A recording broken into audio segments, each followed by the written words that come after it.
Hey guys, have you ever wondered how one of the world's most valuable tech companies suddenly lost billions of dollars in potential revenue, not because of a bad product or a stronger competitor, but because of one political decision from Washington that totally backfired? This is the wild story of how NVIDIA, once dominating 95% of China's AI chip market, suddenly saw that empire collapse, while China, their biggest customer, went full throttle building its own semiconductor empire.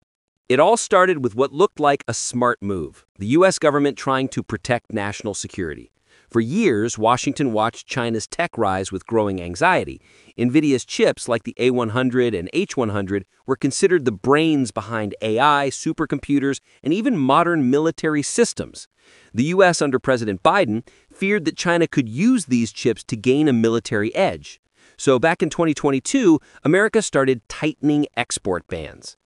NVIDIA tried to adapt by making lighter versions of their chips, the A800, H800, and eventually H20, just to meet the export rules. They thought it was a clever workaround. But in 2025, Washington doubled down again. Even the safe H20 chips got banned. Suddenly, NVIDIA's entire China business, worth billions, was gone overnight.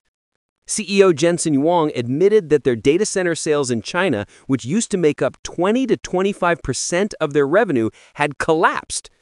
We're talking about a potential $8 billion hit, including $5.5 billion in canceled orders and stockpiles of chips they can't even sell. For a company that big, that's a painful punch in the gut. Huang didn't hold back. He called the policy a strategic failure, warning that cutting China off from U.S. tech could end up hurting America more than helping it. After all, half of the world's AI researchers are in China.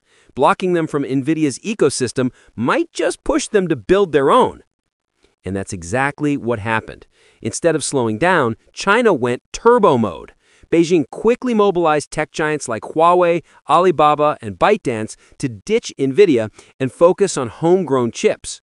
The government even encouraged companies to stop buying NVIDIA products while launching investigations into the H20. Now, the underdog, Huawei, made a huge comeback. After years of U.S. sanctions, they returned stronger, mass-producing their own Ascend AI chips, which some reports say are now competitive with NVIDIA's. Major Chinese firms that once lined up to buy NVIDIA GPUs, they're now switching to Huawei instead. So ironically, by trying to cut China off, the US may have just created a stronger, more independent rival. Analysts now call this the AI Cold War, two parallel tech ecosystems, one led by the US and NVIDIA, and one rising fast under China and Huawei. And here's the kicker. Once China builds its own ecosystem, they might never need NVIDIA again. Even Jensen Huang said, if we ever get back into China, that's just a bonus, not part of the plan. So yeah, America tried to protect its lead in AI, but it might have accidentally accelerated China's race to the top. NVIDIA lost billions, the world gained a new competitor, and the balance of power in tech might never be the same again. So, what do you think? Is this the beginning of the end for US tech dominance, or just the start of an even bigger AI showdown? Let me know in the comments. And don't forget to like, subscribe, and stay tuned for more tech wars that are shaping our future. Yeah,